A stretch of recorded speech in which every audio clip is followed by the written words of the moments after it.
सुगतं गति विमुक्तमं अर्थात जिनका हृदय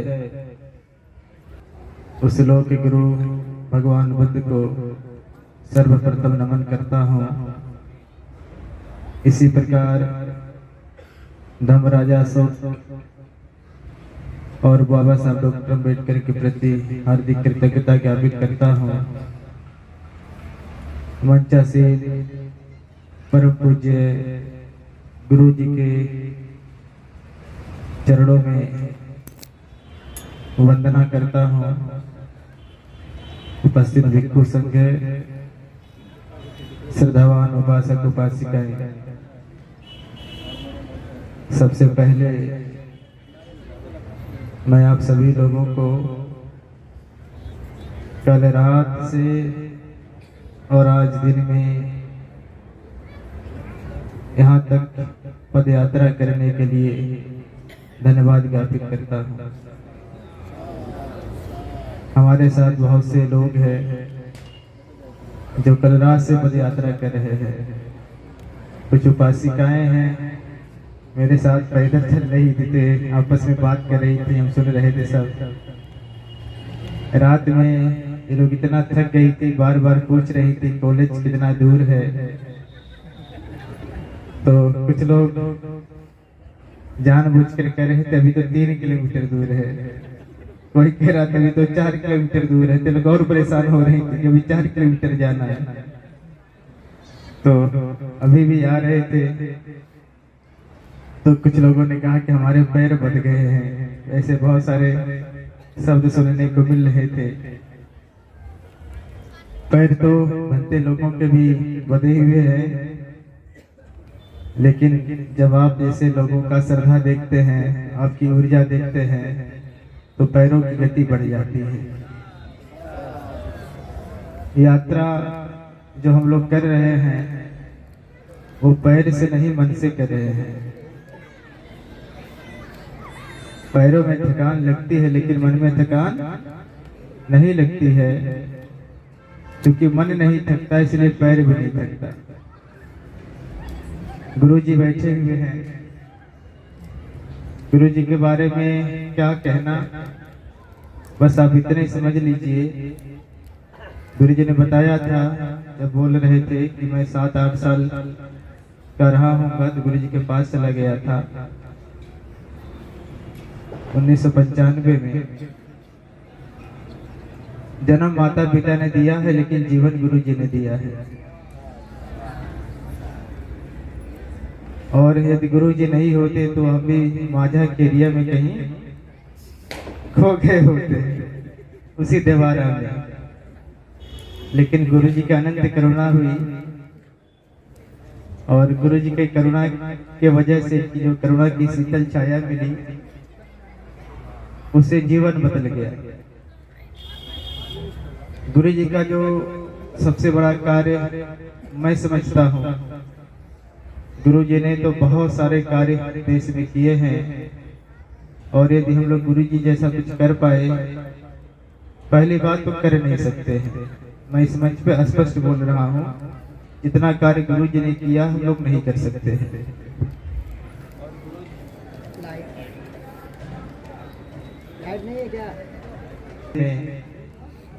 उतना तो मैं स्पष्ट बोलता हूँ कि नहीं हो सकता है। कोई कर भी सकता तो करे, लेकिन हम तो मेरे से तो नहीं हो सकता है।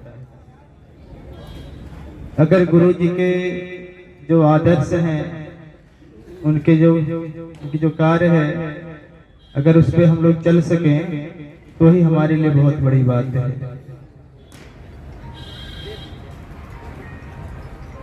गुरु जी का जो और बहुत बड़ा योगदान मैं जो देखता हूँ, इस देश में बहुत सारे भक्ति लोग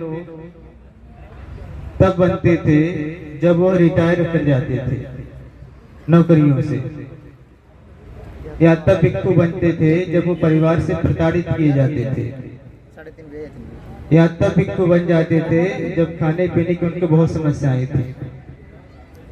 इस वजह से भिक्षु बनते थे। तो हम लोग 20-25 साल जब पहले भिक्षुओं को देखते थे तो भारतीय भिक्षु बहुत दयनीय अवस्था में दिखता था। उन्हें चीवर भी पहनने नहीं आता था, उन्हें खड़ा होने नहीं आता था, उन्हें बात करने नहीं आता था, उन्हें खाना खाने तक नहीं आता था। लेकिन गुरु जी ने जो प्रयोग किया कुशीनगर में, वह बच्चों पर और नौजवानों पर प्रयोग किया। तो आज देश में जो भी नौजवान भिक्षु है वो कहीं न कहीं गुरु जी की अनुकंपा से है। तो जो एक विचार की थी भिक्षुओं में, तो गुरु जी के अनुकंपा की वजह से समाप्त हो गई। आज हम जैसे लोग यदि कुछ थोड़ा बहुत योगदान कर पा रहे हैं, सोच पा रहे हैं, तो गुरु जी के जो सिखाए हुए आदर्श हैं उससे कर पा रहे हैं।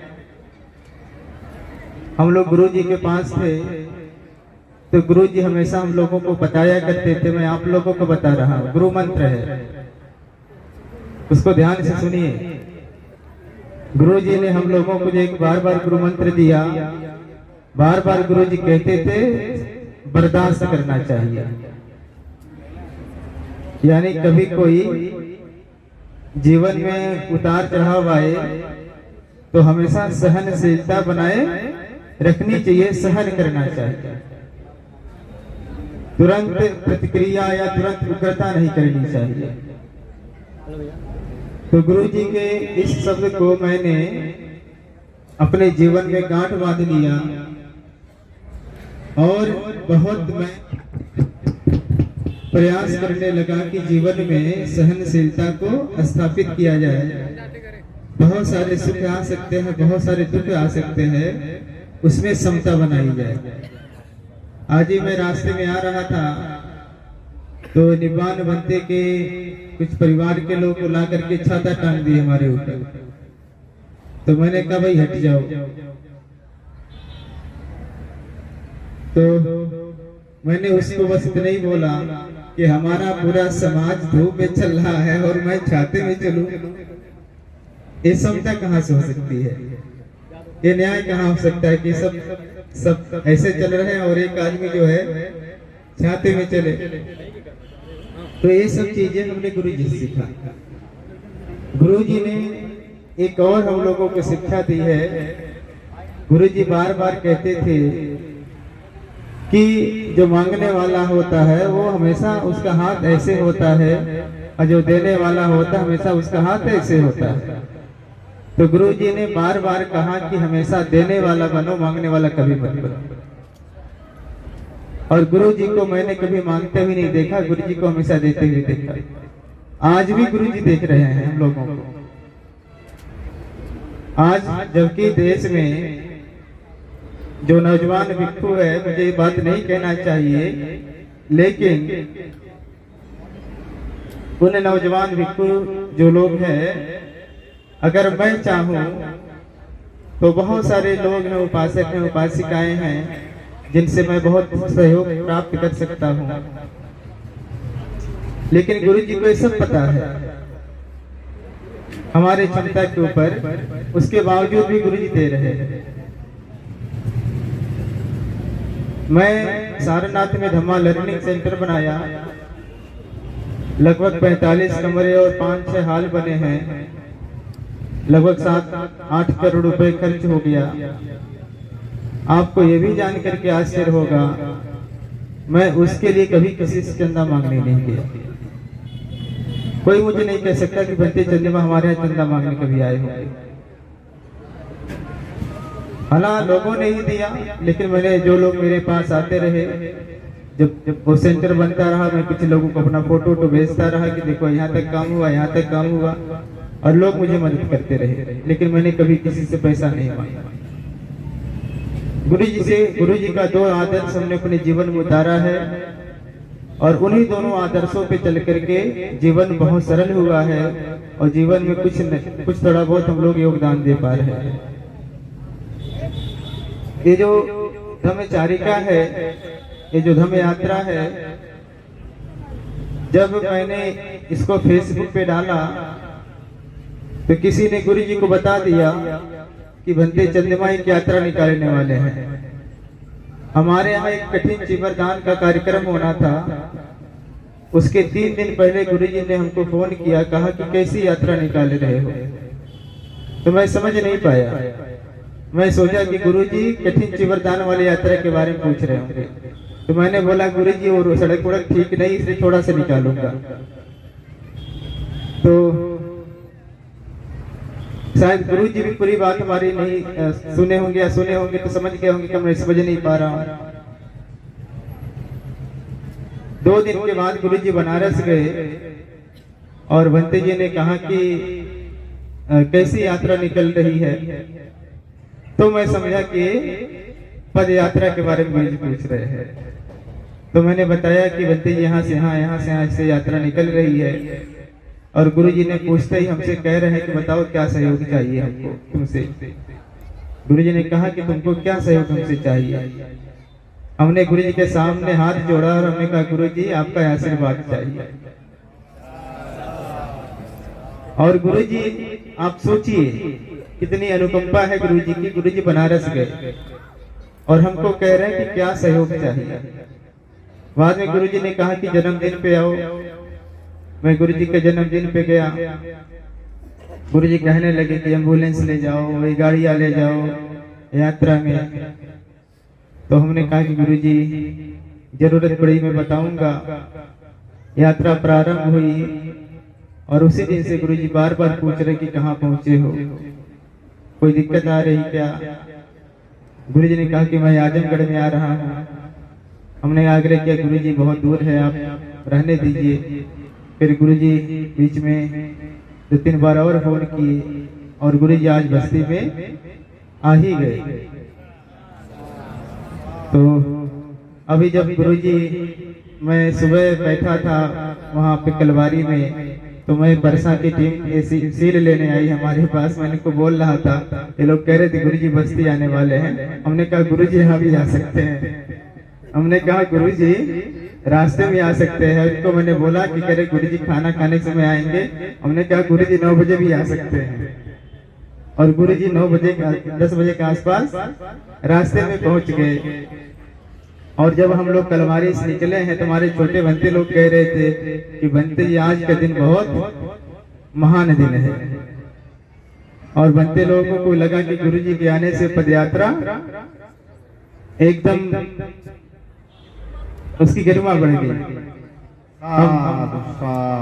हम लोग रास्ते में भी आ रहे थे तो एक 2 उपासिका इधर बैठी हुई हैं, रात से फूल डाल रही है। और रास्ते में तो फूल डालने की वजह से विवाद भी होने वाला था लोगों में आगे पीछे को लेकर के। तो कह रही कि देखो ये धरती पूरा सड़क बुद्धमय हो गई है। तो जिस रास्ते पे हम लोग चले हैं बनारस से, वो रास्ता वास्तव में बुद्धमय हुआ है। मैंने रात में इस बात कही थी आप लोगों से कि जब हम लोग बनारस सारनाथ से निकले थे, लगभग 20 किलोमीटर तक की उसकी बनारस की सीमा थी। जब तक हम बनारस में थे तो हमारी ये पद यात्रा शांति यात्रा थी। लेकिन जैसे हम लोगों ने बनारस की सीमा को पार किया है और आजमगढ़ जिले में आ गए हैं, हमारी शांति यात्रा क्रांति यात्रा में बदल गई है। और निरंतर एक क्रांति यात्रा बढ़ती जा रही है और एक धम्म क्रांति का रूप ले चुकी है।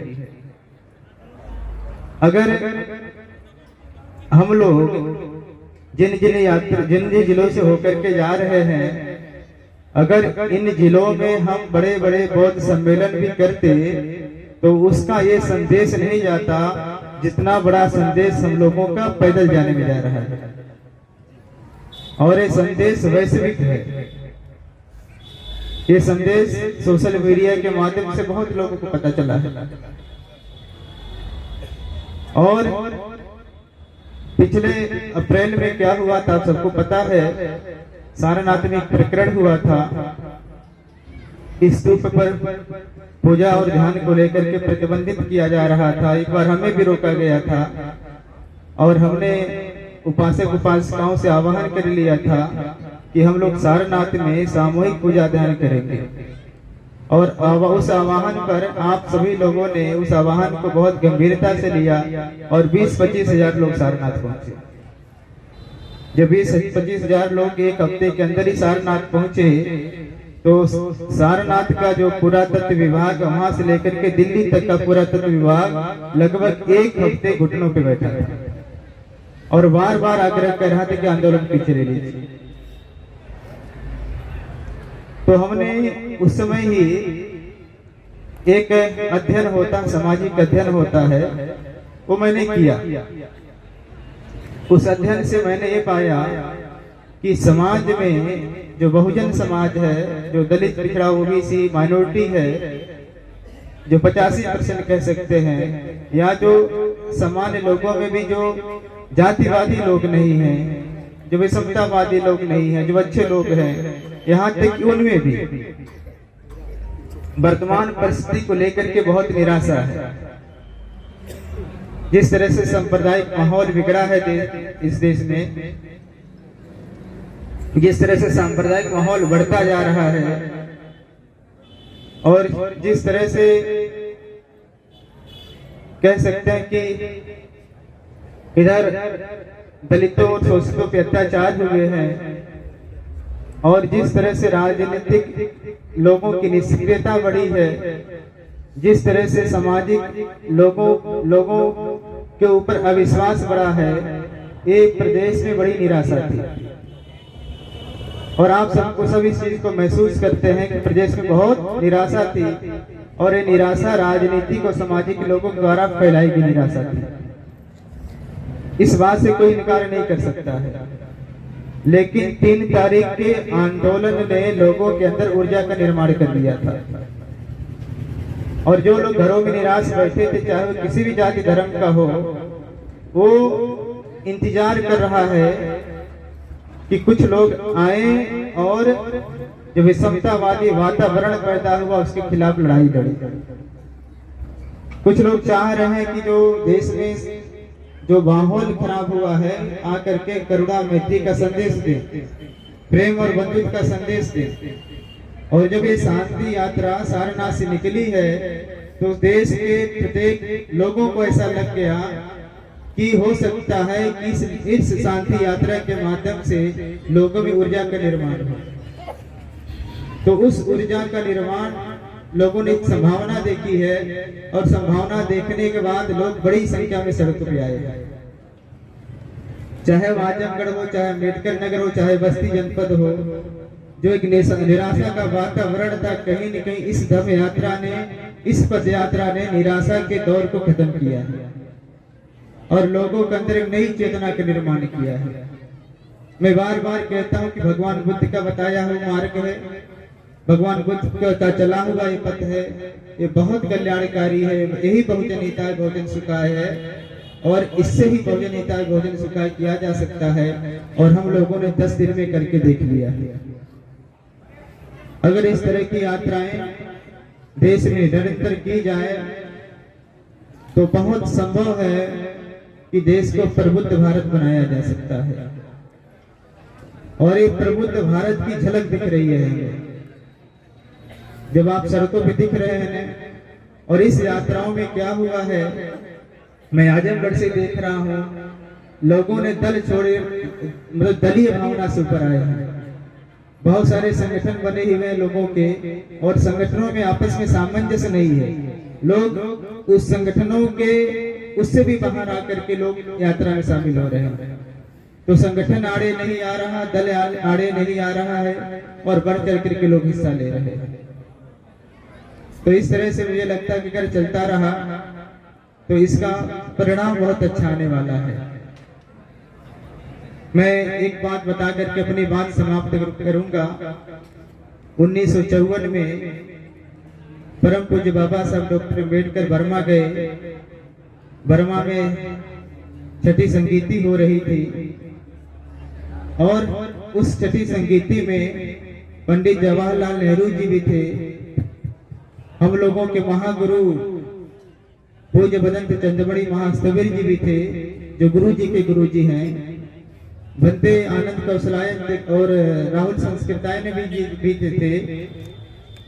उस संगीति में हर देश के जो प्रतिनिधि लोग थे वो बार बार बोल रहे थे कि भारत में बुद्ध धर्म समाप्त हुआ है। वो लोग चिंता व्यक्त कर रहे थे कि जिस देश से बुद्ध धर्म उत्पन्न हुआ उसी देश से खत्म हुआ। जब बाबा साहब अम्बेडकर का बोलने का अवसर आया तो बाबा साहब डॉक्टर अम्बेडकर ने इस बात को स्वीकार किया कि भारत से बुद्ध धर्म जो प्रारंभ हुआ था भारत में अभी नहीं दिखता है। लेकिन बाबा साहब ने लोगों को बात बताया, कहा कि आपको ऐसा लगता है कि भारत से बुद्ध धर्म समाप्त हुआ है, तो मैं आपको बताना चाहता हूँ कि भारत में जो बुद्ध धर्म का वृक्ष है वो सूख भले गया है, लेकिन अभी उसकी जड़ें भरी भरी है, उसकी जड़ें नहीं सूखी है। और बाबा साहब ने कहा कि मैं यहाँ से जाने के बाद बुद्ध धर्म की जो जड़ है उसमें पानी डालूंगा और पानी डालते ही वो हरा भरा हो जाएगा। साधु साधु साधु। बाबा साहब बर्मा से आते हैं। 14 अक्टूबर 1956 को उस बुद्ध रूपी वृक्ष में अपने लाखों अनुयायियों के साथ पानी डालते हैं और देखते देखते वो वृक्ष हरा भरा हो जाता है। साधु साधु साधु। हरा वृक्ष जो है बाबा साहब का वो हरा भी हो रहा है, लेकिन अभी उसमें फल नहीं लग रहे हैं और उसमें फल भी आएंगे। और फल लाने के लिए अभी हम सबको मिलकर के लगातार उसमें पानी डालने की आवश्यकता है। हम सब जो लोग हैं लगातार अगर उसमें पानी डालेंगे तो निसंदेह जो वृक्ष है बुद्ध धर्म का वो हरा भरा हो जाएगा। जब हरा भरा हो जाएगा तो सारे लोग फिर उसे अपना उसका लाभ ले पाएंगे, उसका फल खा पाएंगे। मैं अपनी बात समाप्त करूं, एक उदाहरण है, एक वृतांत में देता हूं। भगवान बुद्ध श्रावस्ती में ही एक बार प्रवचन कर रहे थे, देशना दे रहे थे। उन्होंने अपने देशना में कहा कि मेरे पुत्रों, अकेले होकर के नहीं मरना, नहीं तो ये धर्म समाप्त हो जाएगा। बुद्ध का कहने का मतलब था, यदि कोई भिक्षु है तो अपने जीवन में किसी न किसी को भिक्षु बनावे। यदि कोई भिक्षुनी है तो अपने जीवन में किसी न किसी को भिक्षुनी बनाए। यदि कोई उपासक है तो अपने जीवन में किसी न किसी को उपासक बनावे। और यदि कोई उपासिका है तो अपने जीवन में किसी न किसी को उपासिका बनावे, अर्थात अपना उत्तराधिकारी बना करके जाए। बुद्ध कहते थे उत्तराधिकारी नहीं बनाएंगे तो धर्म समाप्त हो जाएगा। तो बस्ती के लोगों, मेरा आपसे भी निवेदन है कि आप भी अकेले होकर के नहीं मरना, आप भी अपना उत्तराधिकारी तैयार करना। गुरु जी कह रहे थे कि मेरा जन्म बस्ती में हुआ है और ये बस्ती का जो क्षेत्र है ये बुद्ध का ही क्षेत्र है। बस्ती बहुत सेंटर में है, यहाँ से कपिलवस्तु बहुत पास में है, यहाँ से श्रावस्ती भी बहुत पास में है, यहाँ से कुशीनगर भी बहुत पास में है। तो निसंदेह ये बस्ती का जो क्षेत्र है बुद्ध का क्षेत्र है। और बुद्ध का जो ब्लड है, बुद्ध का जो खून है वो अभी भी बस्ती के लोगों में है। तो यदि उसका प्रचार प्रसार किया गया तो निश्चित तौर पर इसका प्रभाव देखने को मिलेगा। उत्तर प्रदेश में और पूर्वी उत्तर प्रदेश में मुझे 3 जिले बहुत अच्छे लगते हैं। मुझे उन 3 जिलों में आजमगढ़ जिला बहुत अच्छा लगता है। आजमगढ़ के लोग बहुत अच्छे लगते हैं। मुझे उन 3 जिलों में अंबेडकर नगर अच्छा लगता है और अंबेडकर नगर के लोग बहुत अच्छे लगते हैं। मुझे इन 3 जिलों में बस्ती जिला अच्छा लगता है और बस्ती जिले के लोग बहुत अच्छे लगते हैं। साधु साधु। और सहयोग की बात, हमारे इस धम्म यात्रा में 3 जिले हमें मिले हैं और 3 जिलों में हमें लगभग उतना ही समय बिताने का अवसर मिला है सभी जिलों में। तो ये जिले बहुत उर्वरक हैं। निश्चित तौर पर इसका संदेश बहुत दूर तक जाने वाला है। मैं गुरु जी के सामने जाते बोलना ठीक नहीं है मेरा, तो मैं इन्हीं सब बातों के साथ मैं लिस्ट उस्ट तैयार है क्या? मैं मान्यवर उदय वान जी से कल से ही बोल रहा हूँ कि एक बार मुझे आप लिस्ट दीजिए, मैं लिस्ट पढ़ूं बस्ती वालों का, जिनका जिनका महत्वपूर्ण योगदान है, मैं उनको तो धन्यवाद दूं। लेकिन उदयवान जी रात से ही कह रहे ग्रंथ जी सबका योगदान है, पूरे जिले का योगदान है, किसका किसका पढ़ा जाए, किसका किसका न पढ़ा जाए। तो मैं आप जितने भी उपासक लोग हैं, जितनी भी उपासिकाएं हैं, मैं आप सबको बहुत बहुत धन्यवाद देता हूँ, बहुत बहुत आभार ज्ञापित करता हूँ। इन्हीं सब बातों के साथ गुरु जी का मैं बहुत अभिनंदन करता हूँ, गुरु जी का बहुत वंदन करता हूँ। गुरु जी का आशीर्वाद ऐसे ही बना रहे। साधु साधु